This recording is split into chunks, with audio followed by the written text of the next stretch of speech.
আজকের বানিয়েছি চিকেন। আর এই চিকেনটা কেমন দেখতে হয়েছে বলুন তো? একদম কষা কষা করে বানিয়েছি। আমার মেয়েরা রবিবার আসলেই নয় মাটন নয় চিকেন, কিছু একটা তাদের দিতেই হবে। তো চলুন বন্ধুরা, চিকেনটা কিভাবে বানিয়েছি সেটা আপনাদের সঙ্গে শেয়ার করি। এই যে চিকেনটার জন্যে যা যা উপকরণ লাগবে নিয়ে নিয়েছি। পেঁয়াজ, চিকেন আর একটু আলু কেটে নিয়েছি। চিকেনটার মধ্যে একটু আলু দেব, তাই আলু কেটে নিয়েছি। তো চলুন রান্নাটা এবার বসিয়ে দিই। দিয়ে দিচ্ছি কড়ার মধ্যে তেল।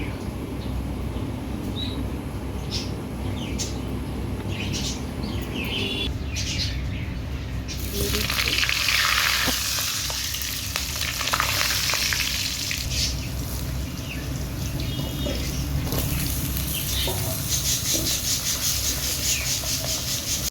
তো আলুগুলো ভাজা করার জন্য দিয়ে দেবো একটু অল্প করে হলুদ।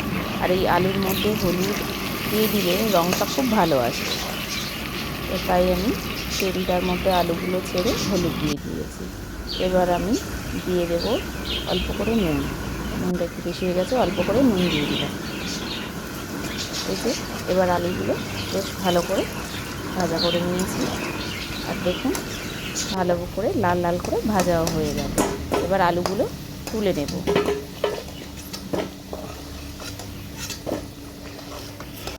আলু ভাজা হয়ে গেছে। এই আলু ভাজার তেলের মধ্যে দিয়ে দিচ্ছি পেঁয়াজ।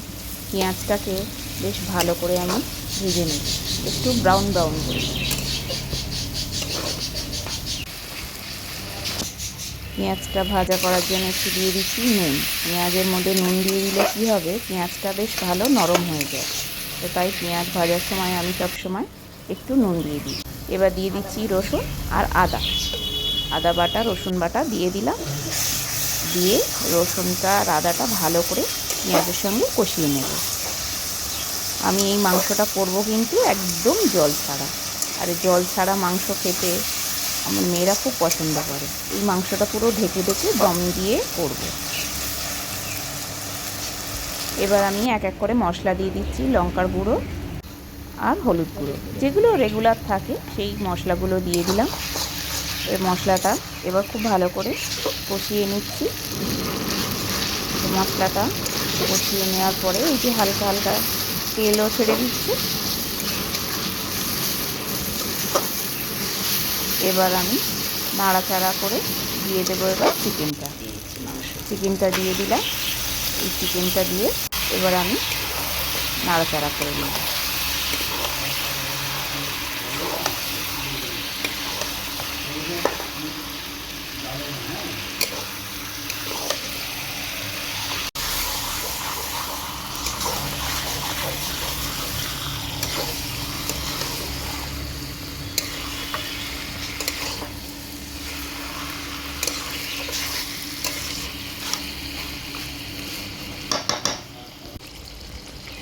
এর মধ্যে এবার দিয়ে দিচ্ছি স্বাদ মতো একটু চিনি।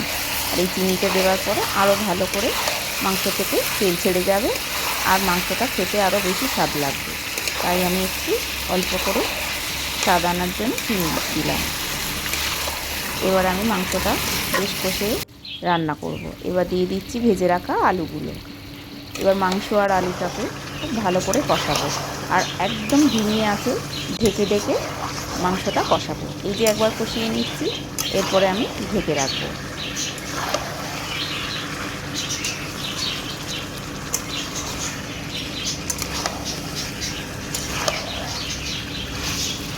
এই যে এবার আমি ঢেকে দিলাম। ঢেকে ঢেকে করলে দেখে সুন্দর তেল ছেড়ে দেয়। আমি কোনো জিনিস জলই দিই, কত সুন্দর দেখো তেল ছেড়ে দেয়।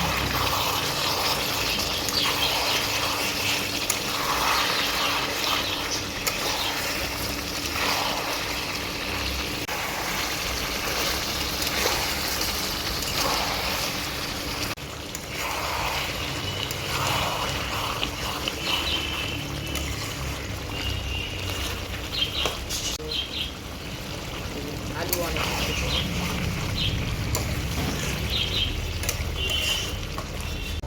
মাংসটা রেডি হয়ে গেছে। একটু গরম মশলা দিয়ে নামিয়ে নেব।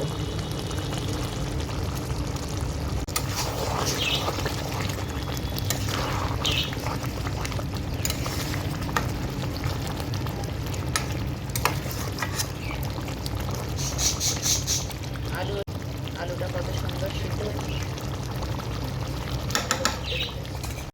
চিকেনটা আমার বানানো হয়ে গেছে। দেখলেন আপনারা কিভাবে চিকেনটা বানালাম। তো চিকেনটা দেখতে কেমন হয়েছে আপনারা কমেন্ট করে অবশ্যই জানাবেন।